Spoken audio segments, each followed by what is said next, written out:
Lo que hace más de 30 años era ya un dolor de cabeza para Estados Unidos, América Latina y buena parte del resto del mundo, sigue siéndolo hoy. Las drogas, la violencia que llevan asociadas y su enorme capacidad de corrupción del Estado. Evidentemente hay una crisis de violencia en Centroamérica, en México, y por cierto no se ha acabado en Colombia, y me parece que las dosis de violencia que hay en este norte de América Latina tiene que ver con el narcotráfico. Narcotráfico que literalmente ha secuestrado a amplios sectores de la vida pública de más de una nación, por lo que no son pocos los que propugnan por la búsqueda de soluciones más imaginativas, más valientes, más audaces. Las políticas prohibicionistas y que consisten en campañas de erradicación de amapola, de cocaína, etcétera, no tienen resultados ni positivos ni rápidos. Y ahora se ha abierto el gran debate sobre la legalización o la continuación de la guerra a las drogas por el gobierno de Estados Unidos, por las propias Naciones Unidas, y las sociedades civiles de muchos países del mundo están hablando de buscar opciones alternativas completamente novedosas como la legalización de las drogas, ¿no? Y en esto los especialistas coinciden.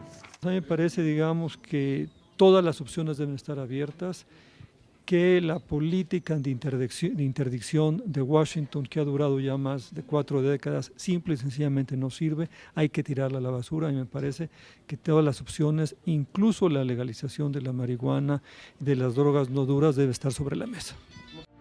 Sin embargo, la legalización por la legalización misma no resultaría suficiente para resolver el problema. Legalizar, por ejemplo, en México sin que se legalice en Estados Unidos sería una medida que por muchas razones resultaría de poca utilidad práctica y de muy cuestionable factibilidad política. Es imposible, en primer lugar. En segundo lugar, yo no estoy pensando en Estados Unidos, yo estoy pensando en el propio México. Si tú legalizas la marihuana, por ejemplo, en México, el Estado mexicano tiene poca capacidad de imponer el orden, cobrar impuestos, controlar mercados callejeros, controlar piratería. Entonces habría mucha venta de marihuana ilegal, de marihuana de baja calidad, de marihuana clandestina. No es el problema de principios de que debe ser legal, sino el problema de la capacidad del Estado para poder regular laboratorios, cultivos, impuestos, productores, consumidores, expendios de venta, etcétera, ¿no? Lo cierto es que hasta el momento, aun y cuando países como Colombia han logrado atenuar la violencia causada por el tráfico de drogas, no han logrado disminuir su producción, distribución y comercialización clandestina, por lo que la esencia del problema sigue estando presente y en espera de medidas multilaterales que efectivamente tiendan a la solución de un problema que potencialmente puede destruir tanto a estados como a sociedades. René Palacios para Efecto Mundial, Efecto TV. Hay un tema central de discusión a nivel global que tiene que ver con la legalización o no legalización de las drogas. Se parte del supuesto por algunos sectores de opinión de que en la medida en que sea un producto lícito, el consumidor y el mercado en sí se comportará como con cualquier otro producto, sea este cuaderno o sea cualquier bebida, por ejemplo alcohólica. Esta discusión se está dando en el seno de la JIFE porque es un tema central. Si la legalización tiene un sentido a nivel global, de que ya las drogas sean legales y se acabó el problema, pues sobre todo de violencia, se asocia mucho a que precisamente el carácter ilícito de las drogas es lo que hace que los cárteles sean tan violentos, porque tienen que actuar al margen de la ley. Pero ¿cuál es la reflexión? ¿Está a favor la JIFE? Estos científicos que tú mencionabas, estos diplomáticos como tú, son favorables a esta tesis que han manejado, si no mal recuerdo, los expresidentes Gaviria de Colombia, Zedillo de México y Cardoso de Brasil, que se han pronunciado favorablemente por la legalización? Bueno, ¿cómo lo ves?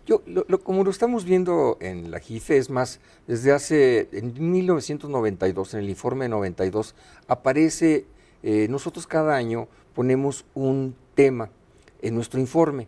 El informe va acompañado de un tema introductorio, tratando de que sea que esté vinculado a, digamos, ¿Para detonar un debate o algo así? Exactamente. Y entonces, en la de 92 se habla muy claramente de legalización. ¿Qué es por qué se suscitó en el 92? Primero porque las convenciones evidentemente nos obligan, como tal, las convenciones nos obligan a prohibir, desde luego, el uso y el consumo de drogas. Entonces, sería cuestión de revisar las convenciones. Vamos a suponer que eso será... El uso no controlado de drogas, debemos decir, sí, ¿no? Quizá porque sí. hay drogas pesadísimas que están en el me mercado. refiero, sí, sobre todo, básicamente, mercado negro, lo que está más de moda es hablar de la legalización de la marihuana, ¿no? Parecería como que esa es la panacea que nos va a resolver todo. Desde 92, la JIFE se pronuncia y dice muy claramente, no hay razón ni fundamento para que en este momento revisemos las convenciones. ¿Por qué? Porque vamos a seguir las experiencias que están dándose en varios países europeos. Las convenciones prohíben Sí, toda legalización. Sí, absolutamente, es decir, es terminante, ¿no? Entonces, se dio un proceso de observación muy largo, en el cual se ha visto y se ha pedido sobre todo a algunos gobiernos, como es el caso del gobierno de Holanda y el gobierno inglés, ¿verdad?, que permitan que haya una supervisión de las experiencias que han tenido, sobre todo en Holanda, con los famosos coffee shops, en donde pues, es factible adquirir una cantidad determinada de marihuana y que desde luego aparecería como que iba a ser la gran solución. ¿Qué es lo que ha ocurrido? Que en los informes de JIFE, todas estas cosas que estamos mencionando están perfectamente plasmadas en nuestros informes anuales. Hemos detectado que los coffee shops han generado, lejos de lo que se esperaba, han generado un alto consumo y además mercado negro. ¿Por qué? Porque sobre todo los jóvenes, digamos, que consumen en las zonas fronterizas de Holanda, Maastricht sobre todo, tienen desde luego tendencia, ¿verdad?, a ir exclusivamente los fines de semana a fumar todo lo que sea posible fumar, pero también no solamente es lo que consiguen en el coffee shop, sino que también ya hay un mercado negro en las afueras, ¿verdad?, con marihuana más trabajada, etcétera, etcétera, no regulada, y esto ha generado problemas médicos muy graves que se han documentado. Los holandeses dicen que son turistas básicamente los que acuden y sí, como no tienen la opción en su país de origen, aprovechan y quieren fumarse en media hora lo que no fuman en un mes. Esto es cierto, pero también en el resto de Holanda ha aparecido otra vez la droga, digamos, el consumo proveniente de droga que no está regulada.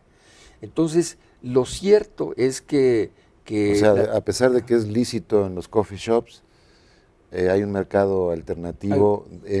Porque recuerda que el coffee ilegal. shop te da acceso a una determinada cantidad de marihuana en cambio, hashish, ¿no? en la calle tienes toda la que quieras, ¿no? Y esto ha generado problemas médicos como por ejemplo ansiedades y demás que muchos de ellos han terminado en muertes de jóvenes, ¿no? O sea, digamos, la experiencia holandesa es que al liberalizarse el consumo de marihuana, ¿se ha incrementado el consumo en la población en general? Sí, porque además se ha incrementado precisamente porque no solamente a través de los coffee shops, sino porque ha surgido un mercado negro, evidentemente negro. ¿Por qué? Pues porque sencillamente no regulado, ¿no? Y esto es lo que es muy grave. De ahí que la JIFE hoy... o sea, están casi en el peor de los dos mundos en Holanda, porque tienen la parte regulada. Nosotros hemos estado recomendando, JIFE ha estado recomendando de 5 años para acá, mucho antes de que yo me incorporara, que es muy importante que el gobierno holandés revise con base en estudios hechos por la Organización Mundial de la Salud, ¿verdad?, que los resultados no son lo positivo que se esperaba y que es necesario poner controles más severos, e incluso hay quienes piensan que deben de ser cerrados del todo este tipo de Y esto, de la explicación será porque Holanda se ha convertido en una especie de islote de excepción. Esa es la o sea, realidad. si lo hicieran también los alemanes y los otros vecinos, Es lo que siempre decimos, si fuera toda la región, ¿no? Como cuando hace un año teníamos la amenaza de que podía regularizarse o legalizarse el consumo de la marihuana en California, y hay otros 16 estados que por razones médicas lo tienen, ¿verdad? Sabíamos perfectamente que esa regularización iba a tener efectos. ¿Por qué? Porque es un mercadote el de California en México, ¿no? Es decir, no podíamos... No, habría mexicanos que irían allá el fin de semana, igual gente de Arizona. Pero todavía más, Enrique, yo creo que la posibilidad de que los cárteles se pelearan en el mercado y que los cárteles empezaran a trabajar de manera mucho más elaborada y más comercial, esa batalla se daría en territorio mexicano, no en territorio estadounidense. En Estados Unidos el delincuente está probado que sabe que no hay impunidad. Entonces, al no haber impunidad, se comporta correctamente, ¿no? El grueso de la droga que transita por México o que se produce en México hacia Estados Unidos, ¿qué es? ¿Marihuana, básicamente? Básicamente. Sigue siendo marihuana. Sigue siendo marihuana. Sí. O sea, en este caso sí hubiera habido un imán muy importante y además un mercado, pues el estado más poblado de Estados Unidos. Era clarísimo, sí, porque es cierto, como decías hace un momento, ya también tienen su propia producción, sus macetas, etcétera, etcétera, pero ciertamente sí, digamos, el flujo de marihuana, de cannabis mexicana sigue siendo muy alto. Sí.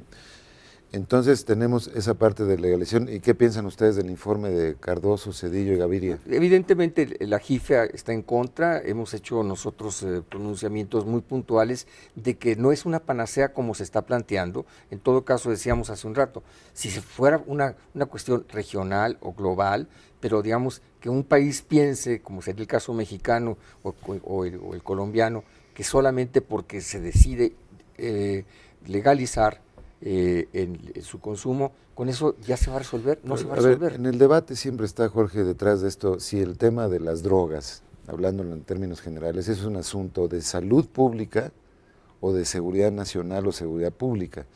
En Estados Unidos, para poder seguir manteniendo su condición de mercado, ¿verdad?, prefieren, digamos, cuidarse, actuar de manera muy sutil, muy cuidada.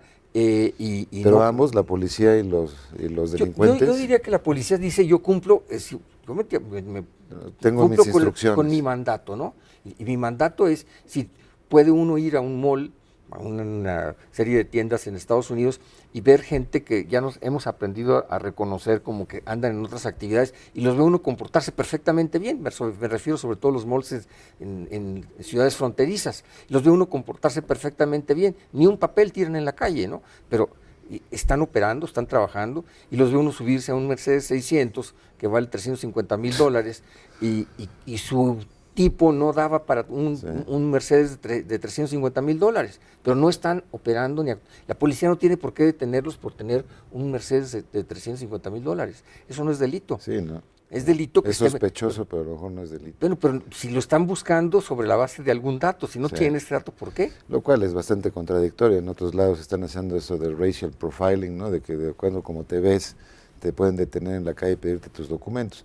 Pero vamos a terminar precisamente en las conclusiones con algunos de estos temas ya, digamos, muy cercanos a lo que es, pues tanto ya lo que cubrimos de legalización, como el asunto de, pues finalmente la relación México-Estados Unidos. Así que regresamos con el embajador Montaño después de este corte.